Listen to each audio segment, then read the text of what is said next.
25 এবং 26শে ফেব্রুয়ারি স্মৃতিকে অম্লান করে রাখতে বর্তমান সরকার ইনশাল্লাহ কাজ করবে। দেশের প্রশ্নে আমরা সীমান্ত বাহিনীকে আরও আধুনিক ও সুসংহত করব ইনশাল্লাহ।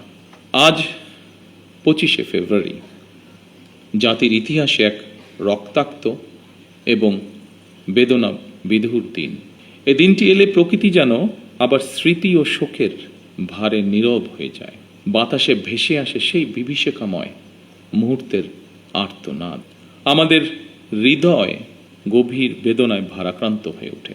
2009 সালের 25 এবং 26শে ফেব্রুয়ারি এই নির্মম ঘটনা আমাদের জাতীয় জীবনে এক গভীর ক্ষত সৃষ্টি করেছে, যার বেদনা সময় পেরিয়ে আজও বহমান। দীর্ঘ 17 বছর পরে শহীদদের স্মৃতি বিজড়িত এই প্রাঙ্গণে আজ আমার কণ্ঠ কিছুটা স্বাভাবিকভাবে ভারী হয়ে উঠছে। আমি কেবল একজন জনপ্রতিনিধি হিসাবে নয়, একজন সেনা পরিবারের সদস্য হিসাবে, একজন সহযোদ্ধার সন্তানের মতন আপনাদের সামনে, আপনাদের সাথে আজকে উপস্থিত হয়েছে। 2009 সালে সেই বিভীষিকাময় ঘটনায় 57 জন মেধাবী ও দেশপ্রেমিক সেনা কর্মকর্তা সহ মোট 74টি প্রাণ ঝরে গিয়েছিল। প্রতিটি নাম একটি পরিবারের আলো নিভে যাবার গল্প, প্রিয়জন হারানোর বেদনা বিধুর অধ্যায়, একটি সন্তানের পিতৃহীন হওয়ার ইতিহাস, একটি স্বপ্নের অসমাপ্ত মহাকাব্য।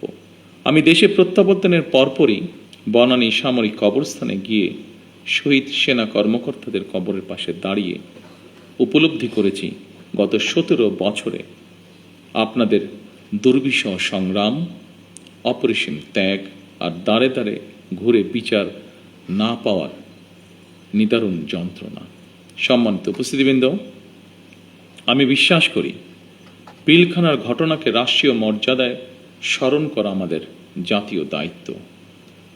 25 ও 26শে ফেব্রুয়ারি ঘটনাকে ইতিহাসে রাষ্ট্রীয় মর্যাদা না দিলে ভবিষ্যৎ প্রজন্ম আমাদেরকে হয়তো ক্ষমা করবে না। তাই সেনাবাহিনীও আপনাদের সঙ্গে আলোচনা করে 25 এবং 26শে ফেব্রুয়ারি স্মৃতিকে অম্লান করে রাখতে বর্তমান সরকার ইনশাল্লাহ কাজ করবে। আজ জনগণের রায় নির্বাচিত সরকার দেশ পরিচালনা করছে। দেশের প্রশ্নে আমরা সীমান্ত বাহিনীকে আরও আধুনিক ও সুসংহত করব ইনশাআল্লাহ। আমাদের সদস্যরা দেশপ্রেম ও পেশাগত উৎসর্গতায় সীমান্তে দায়িত্ব পালন করবে ইনশাআল্লাহ।